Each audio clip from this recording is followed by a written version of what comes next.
Hey everyone, I'm so excited today to introduce to you Amanda Vee, board certified sex coach. We are going to have a fantastic conversation, so I can't wait for all of you to listen in. Hey Amanda, how's it going? Hi, Sally. How are you? I'm good. Thank you so much for joining me today. I can't wait to get into this conversation. So, first, can you tell us a little bit about how you became a board certified sex coach and what that means?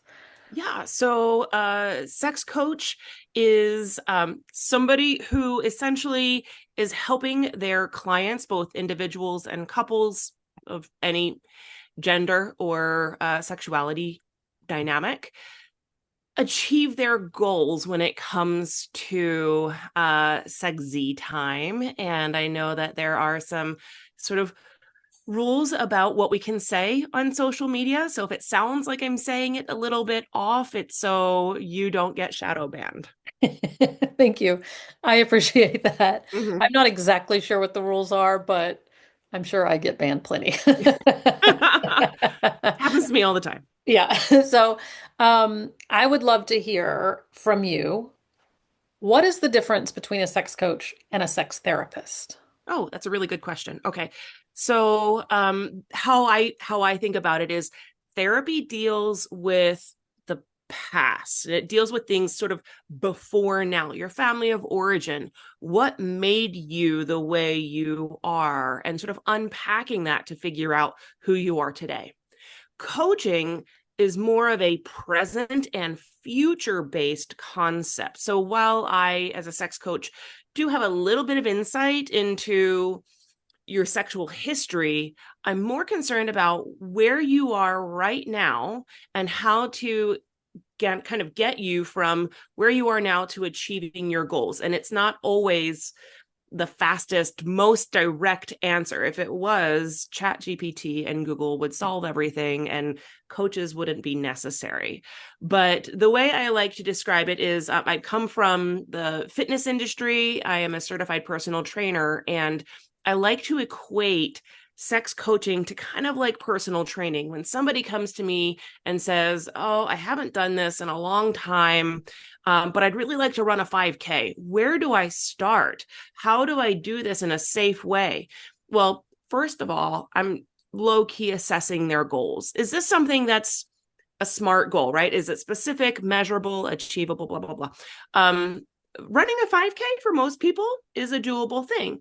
If somebody comes to me and says, "Oh, I want to run an ultra marathon next month," that goal is a little like, well, where do you think you can do that? That's not the easiest goal, and maybe we need to reframe it.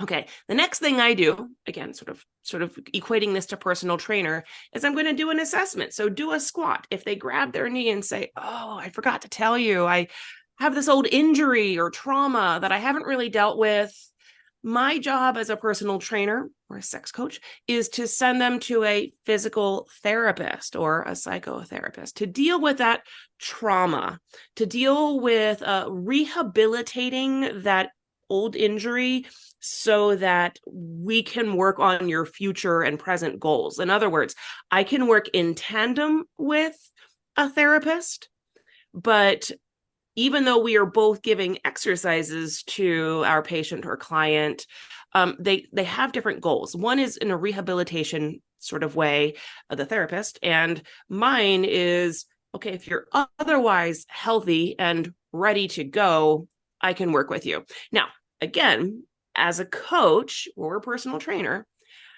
let's I think I pretty much beat that horse to death. As a coach, I really want to come about this from a holistic space because, as we know, sex is not completely physiological and it's not completely psycho-emotional. And so if you go to a therapist and they're only dealing with the psycho-emotional and not sort of the body aspect of it, they're missing a whole component. Alternatively, if you're only going to a medical doctor and dealing with the physiology, there's a whole mindset, psycho-emotional side that isn't being addressed. And so as a coach, I have the ability to really encompass all parts of it, which is why networking and expanding my network is so important. I love that you brought that topic up and that you talked about referring out and the collaborative care aspect. Obviously, here at Matrikas, that's our main mission is to connect people so that we can refer to each other. And when I met you, you told me that you primarily collaborate with pelvic floor PTs, which I thought was very interesting. How did Yeah, you the get connected with pelvic floor PTs? Are you just Well, because I intuitive was genius? originally, yeah, thank you. I'm sorry to interrupt. I had been sending out my information to people that I just happen to know anecdotally hear about sex. I was talking to stylists at salons, and I was reaching out to psychotherapists because again, therapists only have about 8 hours total of sexological education. That's it. Hmm. That's not a lot. I have over 500 hours of education to kind of put a ribbon on that, but I found that pelvic floor PTs were hearing already about people who were coming to them or being referred to them for pelvic floor dysfunction. Now, everybody, you're here because of sex. Like we all do it for the most part. There is a population of asexual, gray sexual people who aren't that interested in it, and even they can get some really good nuggets out of sex coaching. But most of us are sexual people from conception to death. And so while I don't necessarily think that I want to pathologize people's sexual concerns, that's not what I want to do. There are people who already sort of have, again, pelvic dysfunction, pelvic specific issues, and sex should be addressed. And pelvic floor PTs are on the front lines of that. They're already kind of addressing things are happening in my genital region and I don't know what to do about it. They're already seeking help. Oh, and how is your sex life being affected by this? Maybe you want to talk with somebody who deals with this on a daily basis. And that way, pelvic floor PTs can stay in their lane and deal with the physiological part, and I can help with the sexual aspects of that. Do you primarily work with individuals one-on-one, or do you work with couples? How does that look like for you? Yeah, so I do pretty much both. I would say it's a pretty even mix. Oftentimes I'll start seeing one person because they are more compelled to reach out, and then after a session or two maybe their partner will join. They'll purchase a package of couple sessions essentially.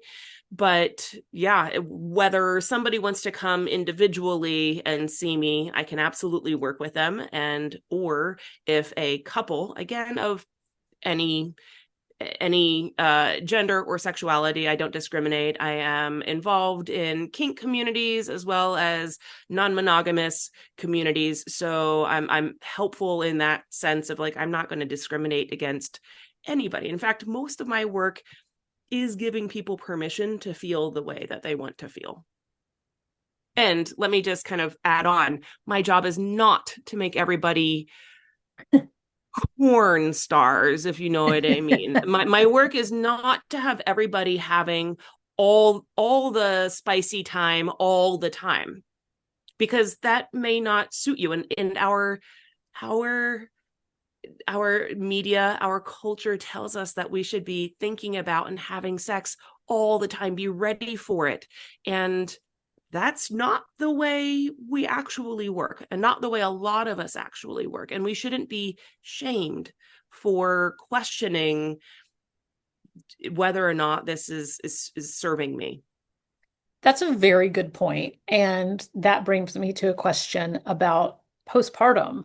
So, Mm. something that happens a lot with postpartum people is when can you have sex again? Right. And then there's that big 6 week mark where the OB goes, check, and you're good to go. And most people say, I'm not ready for a multitude of reasons. Do you work with people through postpartum? And Yeah. also, precedent to that is pregnancy. Do you work with individuals or couples through pregnancy and postpartum? I actually think it's really important that people do because it is a phase of life where bodies change relationships to intimacy change, especially for folks who are trying to conceive. Where sex becomes now it's a job. Now there's a metric of success versus failure. And anytime you put a metric of success and failure onto sex, you are playing with fire. I And imagine the so, fertility community has a lot. oh, Apologies, I'm yes. interrupting, but Oh, I haven't heard a lot of fertility people talking about this, but I would imagine, speaking of feeling like a job, so much. So having both being involved in that phase of life. So while working with folks who are dealing with fertility issues, or even afterwards, because it changes the mindset around sex. How do we get back to connection, intimacy, pleasure when it became a job? Bodies who are pregnant are going through a lot of things, hormonally, physically, emotionally. Everything is affected, and their partner, their relationship. What happened? What's happening to my partner? I used to have a partner, and now I don't know this person, or they don't want me, and I feel rejected. And how do I deal with that in my ego? This is all something that coaching can help, especially in the moment. Coaching is better in the moment rather than this happens. We don't talk about it. We pretend everything is okay. And then resentment builds and feelings don't ever get expressed. Goals are never achieved. And there's some resentment around that. And I think pregnancy, pre, during, postpartum is a great time to hit the reset button on sex. Let me tell the reset button is hit. The reset button is hit, whether you want it to or not. Now is a good time to actually deal with it and talk about it and make goals, improve your communication around sex during that time. And I know as a mother that our relationship to intimacy changes. It may change forever. It may change and sort of resemble what it was before pregnancy and conception. So we're new. We are new to this body. We are new to this phase of life. We are new to this identity. And nobody talks about it. Nobody talks about what sex could be like. We only talk about what it should be like. And that's a failure on our culture. Really should be dealt I with a bit better. fully agree with that. Another thing you talk about a lot is that we basically have a sixth grade education when it comes to this topic, right? So when you're speaking, I'm hearing you talk about the intricacies and the ebbs and the flows and the kind of cyclical nature of partnerships and intimacy. And I think that's very interesting because um, we don't really have a lot of language for that or education. I know you work with individuals. I know you work with couples, and I also Mhm. know that you do workshops. You Yes. have a workshop called Ready When You Are. Is that correct? Ready or not, or yeah, Ready or yeah, it's not? ready. No, I'm sorry, it is ready. It's ready when you are. You know it better than I do. So it's ready when you are, and it is July 16th at 5:30 p.m. Pacific. It's not like I'm going through this every single day. Yeah, it's July 16th at 5:30 p.m. Pacific. It's free. And there's a $25 optional workbook that will have not only all of the journal prompts that I'll be giving during the workshop, but also just as many exercises that people can do after the workshop in their own time. And this is pretty much how I get a lot of the work that I have, because I'm constantly offering free workshops, which is sort of gives people an opportunity to come in and meet me and see how I work and see how I talk and relate to them. And then if they want to, purchase either a session or a bundle of sessions, it's totally optional and up to them. I mean, after meeting you and listening to you speak, it makes so much sense. And I tell people about you all the time. One Thank of you. the things I love that you say is that you work with people for one session or four sessions or six sessions. And again, That's this it. isn't a huge undertaking. You don't have to be you know, tethered to coaching for the rest of your life Right. weekly. I think when people look at seeking out help, they get really freaked out about I how long do. is this going to work. So Yeah. I love that you offer the free workshops as a nice little dipping your toes in to see and to get to know you. And then also, even when it comes time for work, it's not that daunting. You Right. could clear some things up in one session or four sessions. That's not That's it. huge. Yeah, the idea is that coaching is goal based. So, again, difference between therapy and coaching is I'm not going to be a soundboard where you're just meeting me week after week, just telling me about your gripes from that week. We're going to actually we're going to set a goal. And maybe that goal will be sort of top level. And as we go through this session, we're going to dig a little bit deeper, peel the onion, and maybe we find, oh, in order to get to that goal, we have to work on this goal. And then we dig a little bit deeper. What do you really, really want? Right. And then so we're get this sort of nugget. And this is the thing that we need to address before we can get to this and before we can get to that. But momentum creates momentum. And so getting action steps, actual action steps that aren't a chat GPT answer. This is something that lights you up. I'm not going to tell you exactly what to do. I have a big toolbox and I'm going to sort of present a bunch of options. And when you as not you, Sally, but when you as a client light up and you're like, oh, I can do that. That's the first step. I can do that.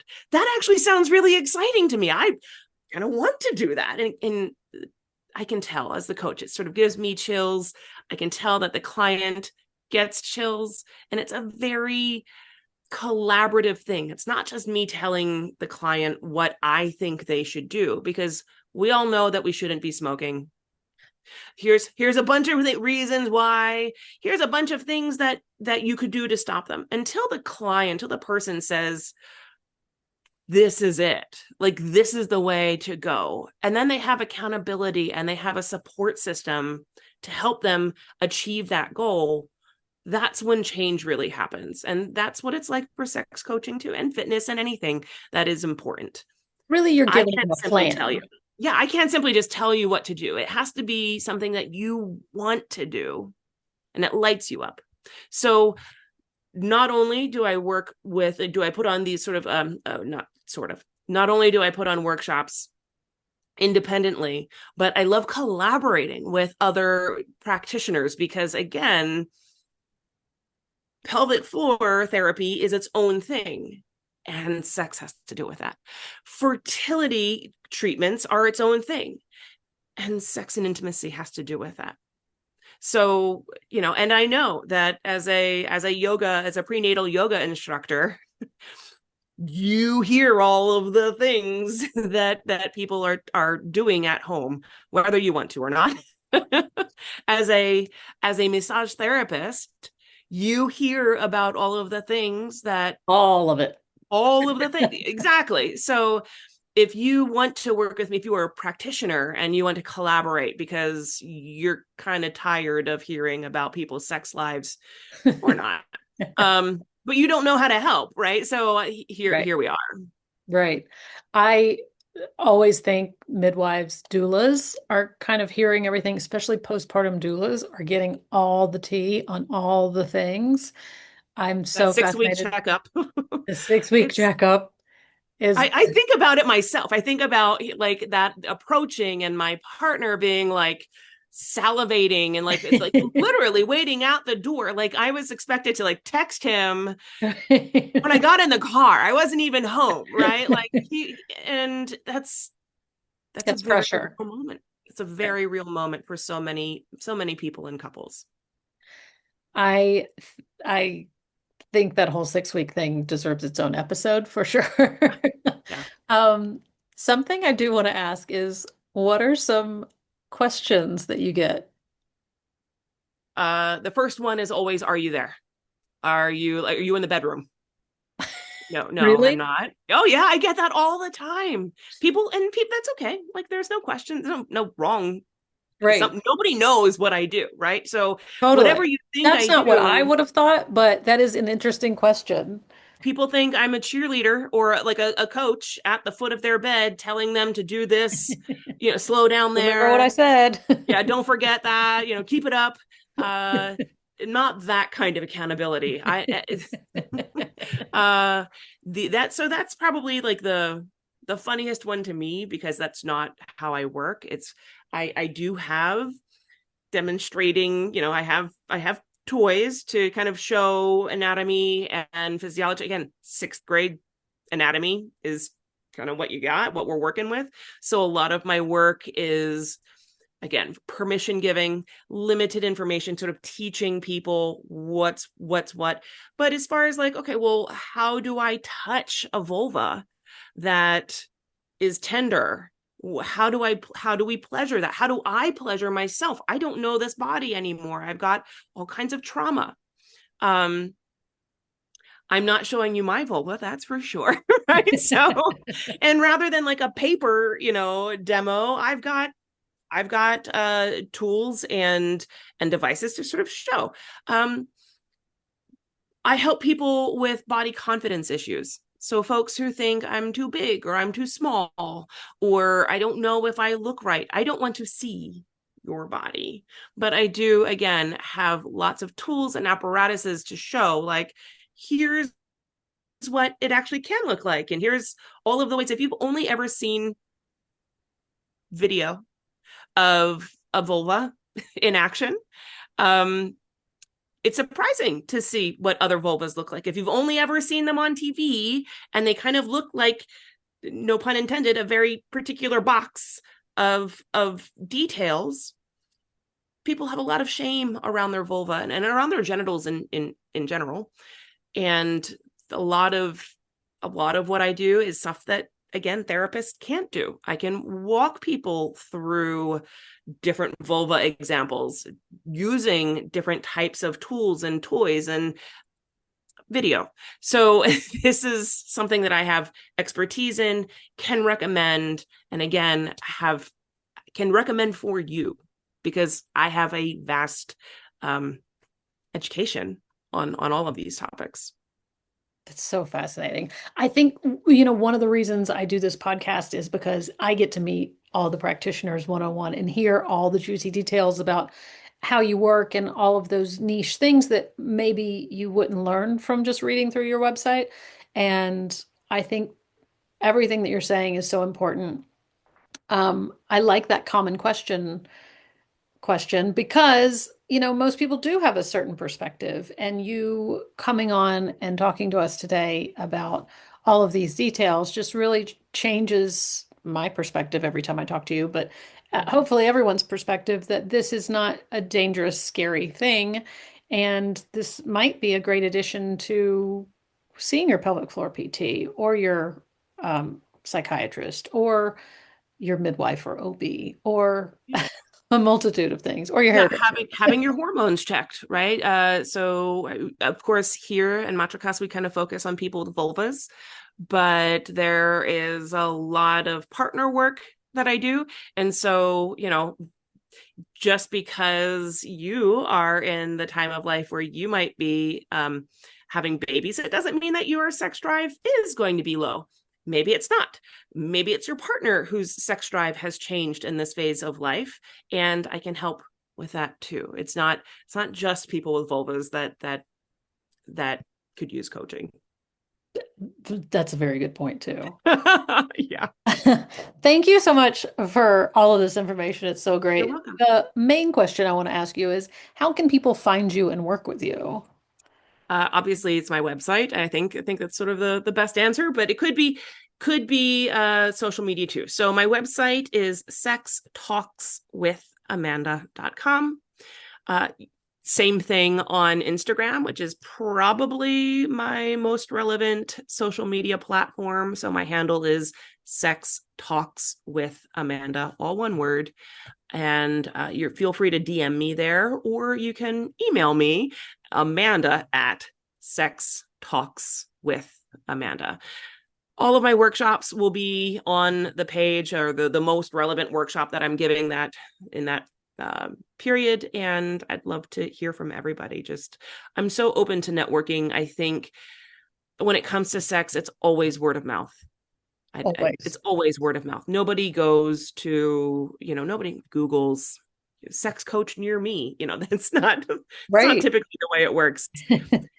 So even if you don't feel like you're a good candidate for sex coaching because you're having the best sex of your life, congratulations.